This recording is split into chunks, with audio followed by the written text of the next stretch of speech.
Merhaba arkadaşlar, kanalıma hoş geldiniz. Bugün bunun videosunu yapacağız, çekeceğiz, hep birlikte öreceğiz. Çok güzel bir çorap oldu. 2 şiş dikişsiz çorap. Şöyle göstereyim üstten görünümü. Modelimiz bu şekilde. Alt tabanımız,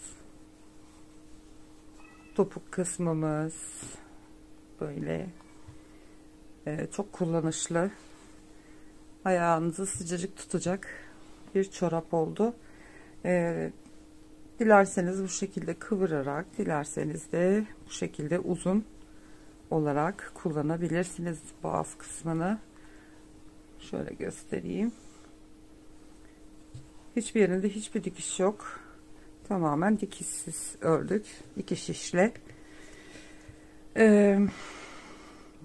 Modeli üstten kurarak alt taban ve topuğu örüp arka kısımdan yukarı çıkarak tamamlıyoruz. Normalde arkadan başlayıp alt taban örüp burun kısmını yapıp modeli koyup ön bilekte bitirirdik. Bu sefer tam tersini yaptım.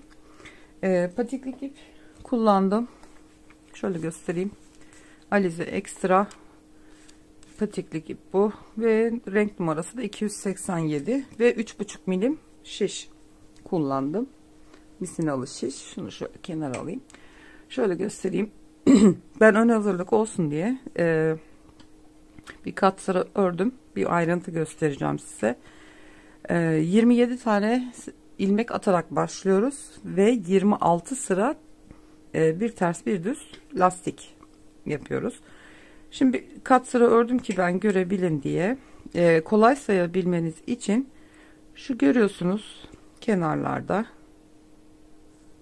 sıra dönüşlerinde şöyle V şeklinde bakın ilmekler var. Bu V şeklinde ilmekler 2 sırada bir oluşuyor. 13 tane kenarda bu şekilde V şeklinde ilmek oluştuğu zaman 26 sıra tamamlanmış demektir. 3,5 milim şiş ve patiklik iple 27 tane ilmek atarak başlıyoruz. 26 sıramızı örelim. Evet arkadaşlar, lastiği ördüm 26 sıra. Şu kenarlardan şu V ilmekleri sayarak 13 tane ilmeğimi elde ettim ve 26 sıra oldu. 26 sıradan sonra, lastikten sonra 4 sıra düz örgü örüyoruz. Ve şimdi model kurulumumuza başlayacağız. Siz lastikten sonra 4 sıra düz örgüyü örün ve modeli kurmaya başlayalım. Şimdi kenardan 3 tane düz ilmek örüyoruz. Şimdi modelimiz 5 ilmekten oluşuyor. 3 tane kuracağız. Şimdi şu 5 tane ilmeğimiz. 1 ve 2 atlıyoruz. 3. tam ortadaki ilmekten alt sırasından başlayarak sayıyoruz. 1, 2, 3 ve 4. 4. ilmeğin içine batıyoruz ve buradan bir tane ilmek çıkartıp uzatıyoruz bu şekilde. Şöyle elinizde şey yapın, ilmeklerle aynı hizaya gelsin. Ve şimdi 5 ilmeğimizi örüyoruz. 1, 2, 3, 4 ve 5. Tekrar ilmek çıkarttığımız aynı yer noktaya batacağız ve bir tane de bu sol tarafa ilmek çıkartacağız. Bu şekilde bunu da çekip uzatıyorum. Kasmasın. Bu sefer örgü büzülür. İlmeklerin boyuna getirmeye çalışın. Şimdi arada ipimi öne alıyorum. 3 tane ters örüyoruz. 3 tane ters ördükten sonra ipimi arkaya aldım. Tekrar 5 tane ilmek, ortadaki 3. ilmeğin bir altından başlıyorum. 1, şöyle sayıyorum, 1, 2, 3 ve 4. 4. ilmeğe batıyorum. Yine bir tane örerek ilmek çıkartıp diğer ilmeklerin boyuna getiriyorum ve devam ediyoruz. Şimdi 5 tane ilmeğimizi örüyoruz düz örgü olarak. 3, 4 ve 5. Tekrar aynı noktaya batıyorum. Sol tarafa bir tane ilmek çıkartıyorum. Onu da boyunu uzattık. İlmeğimi ipimi öne alıyorum. 3 tane ters ilmek örüyorum araya. Tekrar ipimi arkaya alıyorum. Yine 5 tane ilmek ortadaki 3. ilmeğin altına geliyorum. 1 2 3 dördüncüsüne batıyorum. 4 sıra aşağıya ve ilmeğimi sağ taraftakini çıkartıyorum. 4 sıra düz örgü örmemizin sebebi modeli kurabilmekti. Şimdi 5 ilmeğimi örüyorum düz örgü. 2 3 4 ve 5. Tekrar ilmek çıkarttığım aynı noktaya batıp yine bir tane daha ilmek çıkartıyorum ve uzatıyorum. İki kenarda düz örüyoruz. Model aralarında ters örüyoruz. 3 tane düzü ördüm ve sıramı bitirdim. Arka sırada ilmekleri gördüğümüz şekliyle öreceğiz. Şimdi 3 tane ters olmuş oluyor. Şimdi burada şu uzattığımız ilmek var. Bunu ve örneğimize ait 5. ilmeği ikisini birlikte örerek kesiyoruz. Çünkü fazladan ilmek almış olduk. Onları tekrar geri kesiyoruz. İlkini örmüş olduk. 2 3 4 ve 5. ilmek ve çıkarttığımız fazladan ilmek, onu yine birlikte örerek kesiyoruz. Şimdi önde arada düz ters örmüştük. Onları şimdi arka yüzde düz olarak 3 tane örüyorum. Tekrar ipimi öne alıyorum. Uzattığımız, bakın şu uzattığımız ilmek şuradaki, şöyle göstereyim. Ve bu da 5 ilmeğin ilki. İkisini birlikte keserek alıyorum. 1 oldu bu. 2 3 4 son ilmek ve uzatarak aldığımız ilmek. Yine bu ikisini birlikte keserek örüyorum. Arada 3 tane ön yüzde ters olan ilmekleri şimdi düz olarak ördüm. Öne aldım. Yine ilk 2 ilmeği kesiyorum. İlk ilmeğim oldu. 2 3 4 ve 5. ilmeği uzattığım ilmekle birlikte yine kesiyorum ve kenardaki 3 tane tersi örmüş oldum. Modelimiz bu şekilde. Bir sıra ilmek çıkartıyoruz. İkinci sırayı da şu fazlalıkları keserek örüyoruz ve şimdi modelimizi bitirmiş olduk. Şimdi yine 4 sıra düz örgü yapacağız. Bir sonraki modeli kurabilmemiz için 4 sıra düz örgü örelim şimdi. Ondan sonra ikinci kez modeli nasıl kuruyoruz bir kere daha göstereyim. Aradaki tersleri ters olarak öreceğiz. Aynı şekilde devam edecek. Tersleri ters, düzleri düz olarak öreceğiz. 3 tane tersimi ördüm. Şimdi yine 5 tane düz örgü örüyorum. Aradaki 3 tane tersi örüyorum. 5 tane düz.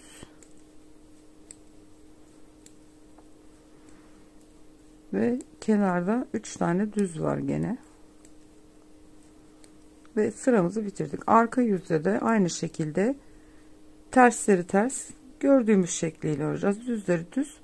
4 sırayı tamamlayıp gelelim.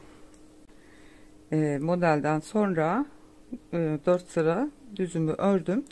Şimdi ikinci kez modelin kurulumunu göstereyim. Ondan sonra 8 tane daha, yani toplamda 8 modele tamamlayacağız. Şimdi kenardaki 3 ilmeğimiz ve şu modele ait 5 ilmek, şu ortadaki 3. ilmekten bir sonraki, bir alttan bir sonrakinden aşağıya doğru sayıyoruz. 1 2 3 ve 4. 4. ilmeğin içinden batıp ilmeğimi çıkartıp uzatıyorum. Şimdi 5 tane ilmeği örüyoruz. düz olarak 2 3 4 ve 5. Yine ilmeği çıkarttığımız aynı noktaya tekrar batıyoruz. Örerek bir tane ilmek çıkartıp uzatıyoruz. Bu şekilde ikincisini de koymuş olduk. İpimi öne alıyorum. Araya 3 tane ters örgüyü örüyoruz. İpimizi arkaya alıyoruz. Yine 1 2 3. ilmekten itibaren aşağıya doğru 4 tane 1 2 3 4. ilmeğin içine batıp ilmeğimizi çıkartıyorum ve uzatıyorum. Şimdi bu 5 tane ilmeği düz örgü örüyoruz. Tekrar ilmek çıkarttığımız aynı noktaya batıp sol taraf için ilmeğimizi çıkartıyoruz. Şu şekilde ve uzatıyoruz. İpimizi öne alıyoruz. Aradaki 3 tane tersimizi örüp ipimizi arkaya alıyoruz. Yine 3. ilmekten itibaren 1 2 3 4. ilmeğe batıp sağdaki uzun ilmeğimizi örüyoruz. 5 tane düz ilmeği örüyoruz. 3 4 ve 5. Tekrar aynı noktaya batıp sol taraf için ilmeğimizi çıkartıp uzatıyoruz ve 3 ilmeğimizi örüyoruz. Arkasını çeviriyoruz. Kenardaki tersleri örüyorum. 2 3. Şimdi bu uzattığımız ilmek ve yanında 5 ilmeğin ilki. İkisini birlikte keserek örüyorum. 2 3 4. Bu da 5. ilmekle uzattığımız ilmek, ikisini birlikte alarak kesip örüyorum. Aradaki 3 tane düzü düz olarak örüyoruz. İlmekleri gördüğümüz şekilde örüyoruz hep. Yine ilk 2 ilmeği kesiyorum. Bu ilk ilmeğim. 2 3 4 5.'sini yine keserek birlikte örüyorum. Arada 3 tane düz ilmek öne alıyorum. İlk ikisini kesiyorum. 2 3 4 ve 5.'sini yine birlikte keserek örüyorum. Ve kenardaki 3 tane ters ilmeği. Evet, ikinci modelimizi de kurduk. Şimdi bu şekilde şöyle göstereyim. Şimdi biz ilkini yaptık, ikincisini kurduk. Bunun gibi 1 2 3 4 5 6 7 tane tam öreceğiz.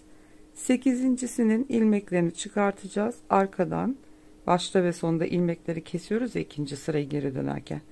O sırayı öreceğiz ve bitireceğiz burada model kurulumunu. Toplamda 2 4 6 ve 8. 8'in başlangıcında bitireceğiz. Bu 37-38 ayağı uyumlu. Eğer daha büyük ayağı yapacaksanız, mesela 38-39, bir model daha fazlalaştırabilirsiniz. Ondan sonra burun kısmının kesmesine geçebilirsiniz.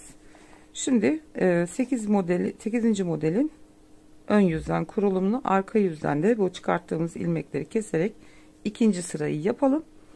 Ondan sonra burun kısmının kesimini hep birlikte yapacağız. Evet arkadaşlar, şimdi ben modeli ördüm, ön yüzde bitirdim şu şekilde. Görmüş olduğunuz gibi 1 2 3 4 5 6 7'yi ördüm, bitirdim. 8.'nin de önden ilmekleri uzattım, arkadan bir sıra geldim ve bitirdim. 8. modeli kurduk, arkadan bir sıra geldik ve şimdi burnunu keseceğiz çorabımızın. Onu da şimdi şöyle başlıyoruz. Sıra sonlarında keseceğiz. Şimdi burada başlıyoruz örmeye. Düz örgü olarak sıra sonuna kadar, sıra sonunda 3 ilmek kalana kadar, artık bu ters örgüleri de düz öreceğiz. Sıramızın sonuna kadar öreceğiz. Ters örgüler de dahil hepsini düze çeviriyoruz şimdi.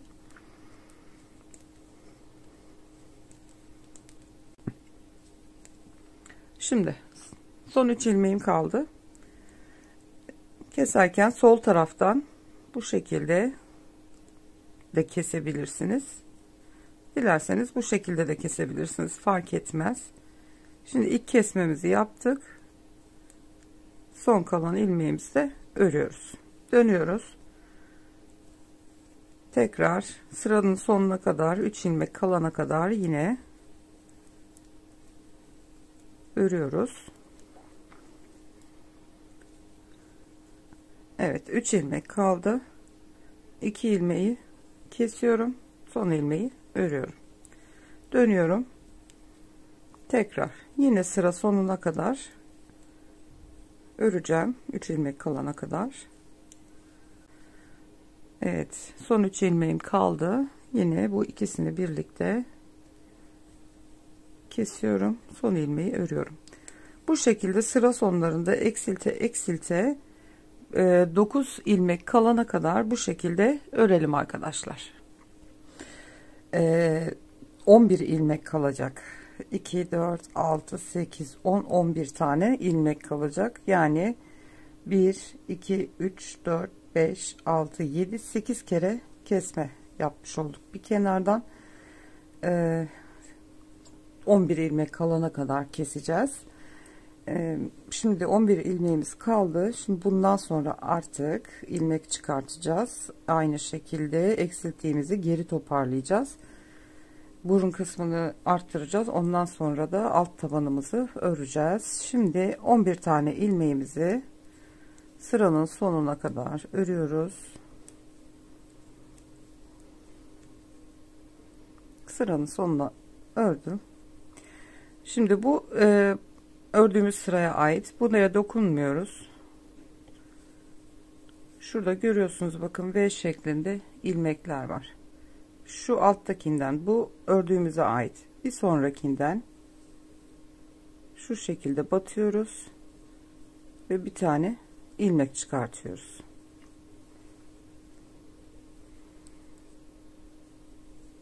Şimdi başlıyoruz tekrar örmeye tersten.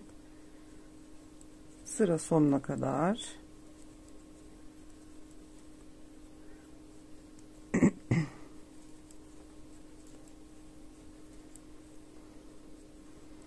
evet, son ilmeği ördüm tersten.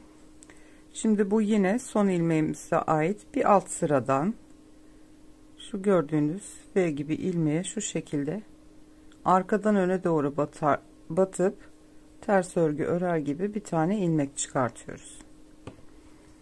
Dönüyoruz örgümüzün ön yüzüne. İlk ilmeği örmeden alıyorum ve devam ediyorum örmeye. Şimdi biraz sonra göreceksiniz, toparlanmış olacak yavaş yavaş.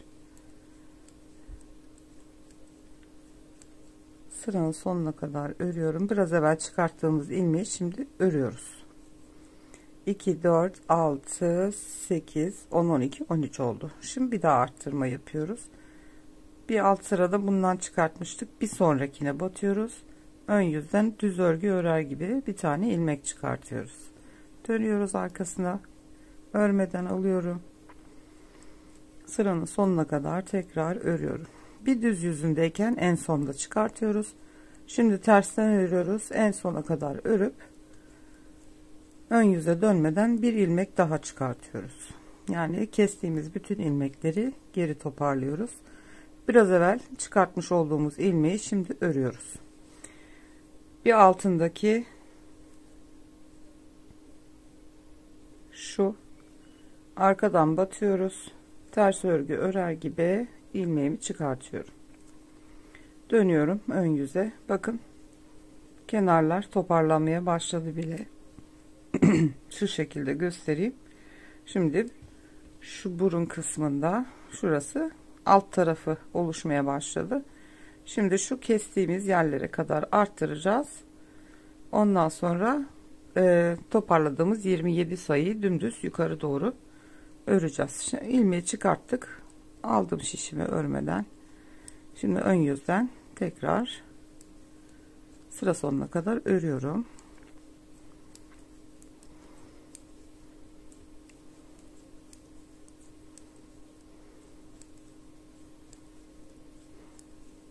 Biraz evvel çıkarttığımız ilmeği şimdi örüyoruz ön yüzde. Evet. Şu anda 2, 4, 6, 8, 10, 12, 14, 15 oldu. Şimdi 16.'yı çıkartıyoruz. Tersini giderken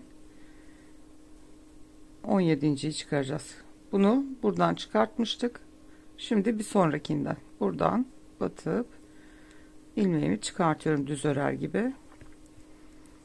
Bu ilmeği sıkı tutalım. İlk baştakini çok gevşek olmasın. Sıra sonuna kadar şimdi yine örüyorum. Sıra sonuna geldim. Son ilmeği örüyorum. Ve şimdi yine bundan çıkartmıştık. Şimdi bir sonrakinden arkadan öne doğru batıyorum. Ters örer gibi bir ilmek çıkartıyorum. Bakın. Kenarları böyle delikli delikli ajurlu gibi oluyor. Bu şekilde 27 ilmek olana kadar arttırmaya devam edeceğiz. Evet, şöyle koyup gösterelim tekrar. Gördüğünüz gibi bakın şu şekilde ucumuz tekrar artmaya başladı. Şu en son arttırmaya kadar şişinizdeki ilmekleri sayarsınız. 27 ilmek olduğu zaman artık arttırmayı bırakacağız. Sadece yanlardan buralara birleştirerek öreceğiz. Şimdi bu şekilde burnumuzu tamamlayalım. 27 ilmek olduğunda tekrar geleceğim. Evet arkadaşlar, son arttırmamı yapacağım. Ters yüzündeyim. Şu anda 26 ilmek var. En son arttırmayı yapacağım. Ondan sonra arttırma işimiz bitti ve düz olarak alt tabanımızı örmeye geçeceğiz. Evet, 26. ilmeğimi de örüyorum ve şu görüyorsunuz kesmeye ait son ilmek, bunu buradan alıyorum ve 27. ilmeğimi çıkartıyorum. Şu şekilde göstereyim. Bakın tam aynı hizadayız. Kesmeye başladığımız yerde en son ilmeğimi çıkarttım. Bu tarafta aynı şekilde kesmelere başladığımız yerde son ilmeklerimizi çıkartmış olduk. Aynı hizaya denk geldi. Şimdi artık düz olarak öreceğiz. Arttırma yapmayacağız. Yanlarına tutturarak devam edeceğiz. Onu da şu şekilde yapıyoruz. Şimdi ilmek arttırmamız bitti. Son ilmeğimizi çıkarttık. Bunu örmeden alıyorum yine. Sıkı tutuyorum ve sıranın sonuna kadar şimdi 27 ilmeğimi düz olarak öreceğiz.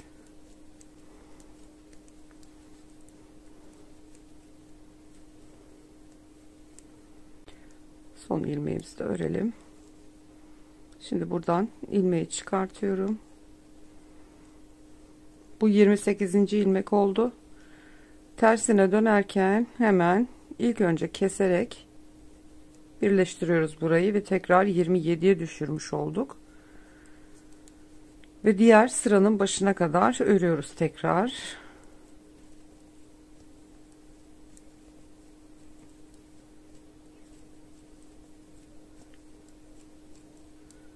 ...27. ilmeğim. Şimdi yine aynı şekilde arttırma yaparken nasıl tersinden alıyorduk. Bakın şu arası ayrık olan aldığımız ilmeğe ait. Bir sonrakinden arkadan öne doğru ilmeğe batıyorum. Ters örer gibi ilmeği çıkartıyorum. Ön yüzüne dönüyorum. Ve hemen keserek başlıyorum. çıkarttığım ilmeği hemen kesiyorum ve böylece iki parçayı da birbirine birleştirmiş oluyoruz aynı zamanda. Ve sıra sonuna kadar yine düz olarak ilmeklerimi örüyorum.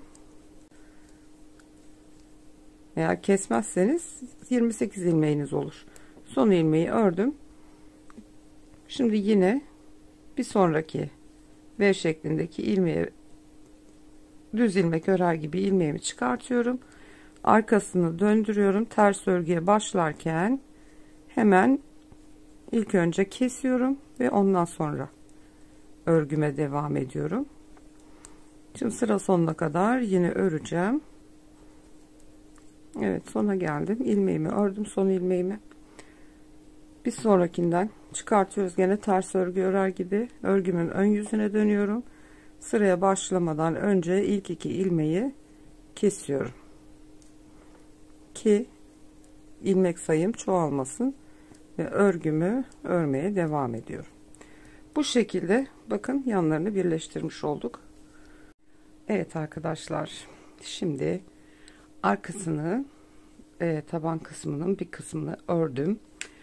Bunu şu modelden sayarak 1 2 3 4 ve tam 5. modelin hizasında bırakıyoruz. Şimdi topu yapacağız. Topuğumuzu çalışırken yine sıra sonlarında kesme yapacağız. Düz olarak örmeye başlıyoruz sıra sonuna kadar. Son 3 ilmek kalana kadar öreceğim.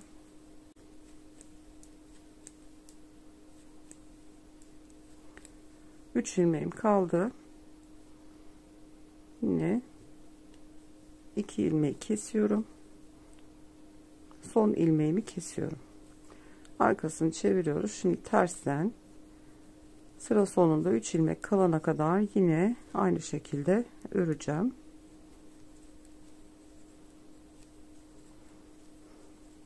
3 ilmeğim kaldı. 2 tanesini alıp kesiyorum. Son ilmeğimi yine örüyorum. 2 tane eksiltmiş olduk. Yine düz tarafından sıra sonunda 3 ilmek kalana kadar örüyorum. Evet, 3 ilmek kaldı. İkisini kesiyorum. Son ilmeğimi de örüyorum. Evet arkadaşlar, bu şekilde yanlardan azalta azalta 11 ilmek kalana kadar eksiltmemize devam edelim. Evet arkadaşlar, eksilttim 11 ilmek kalana kadar. En son terste gelirken kestim ilmeğimi. Son ilmeğimi ördüm ve düz yüzündeyim. Şimdi şu şekilde 11 tane ilmek kalana kadar kesmiş oldum. Şimdi tekrar burunda yaptığımız gibi arttırmalarımızı yapacağız. İlk ilmeği örmeden alıyorum her zamanki gibi ve sıra sonuna kadar örüyorum.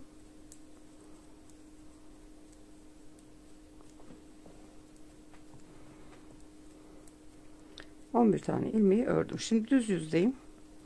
Şuradaki ve en son ördüğümüz ilmeğe ait bir altındakinden batarak hemen şu şekilde 2 katı alarak düz örgü örer gibi yine ilmeğimi çıkartıyorum ve arkaya dönüyorum. Örmeden alıyoruz. Devam ediyoruz. Sıra sonuna kadar.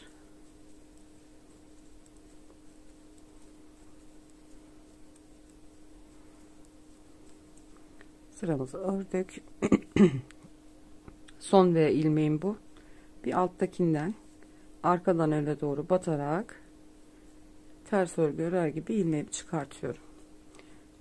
Şu anda 13 tane ilmek elde etmiş olduk.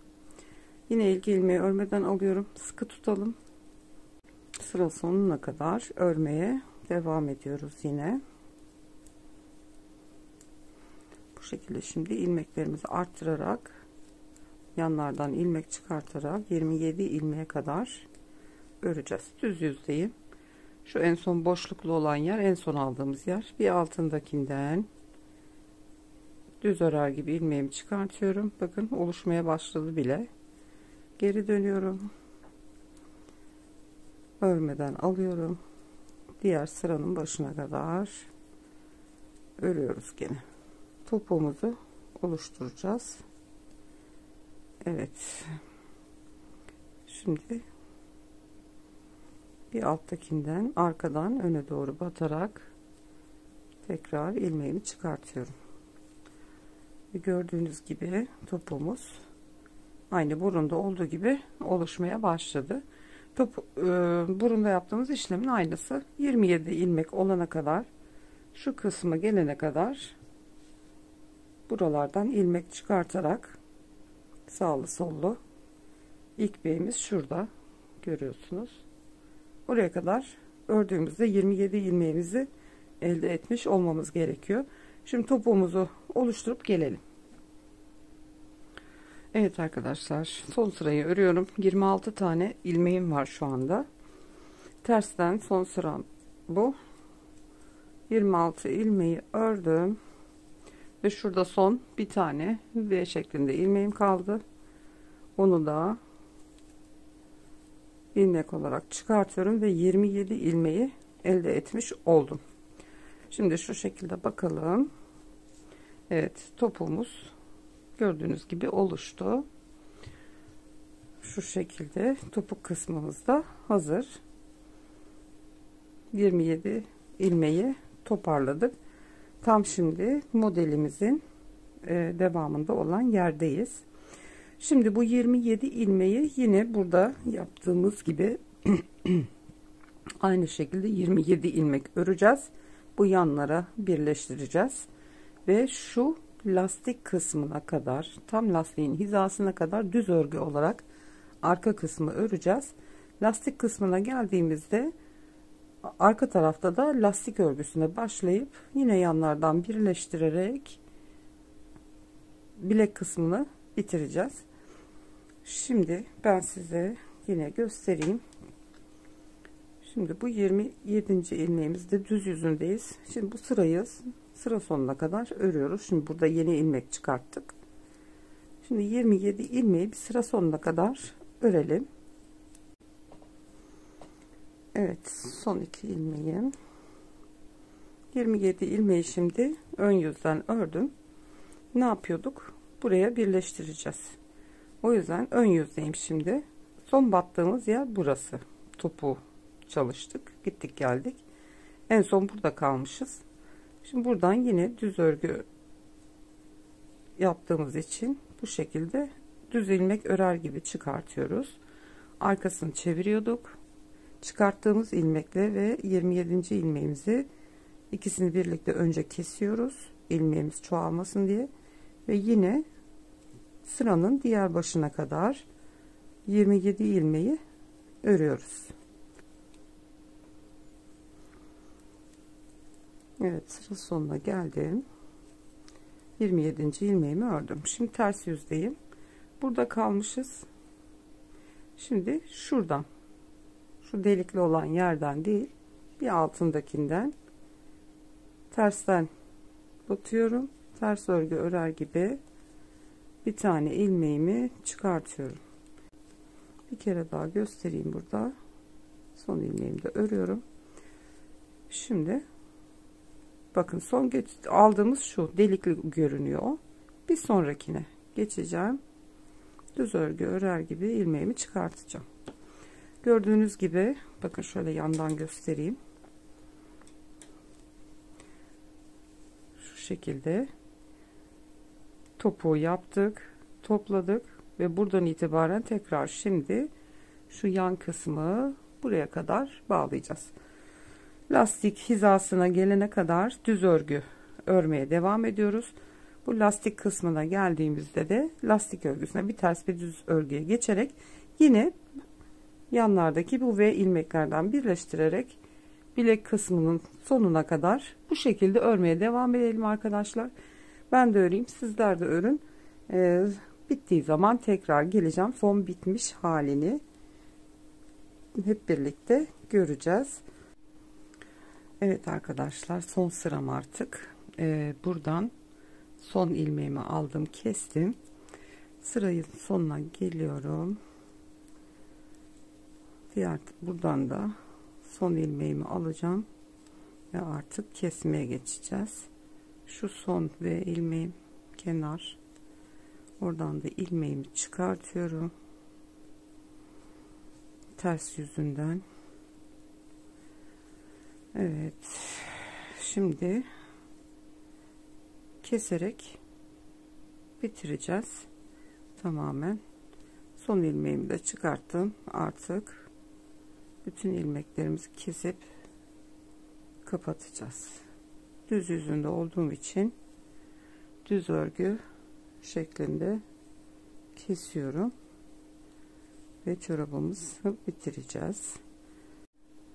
Evet arkadaşlar, çorabı bitirdim, iplerimi temizledim.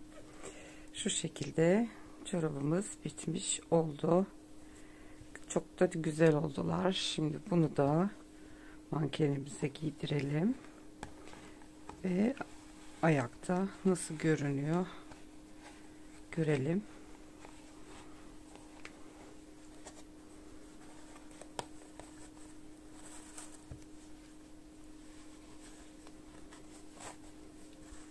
Evet.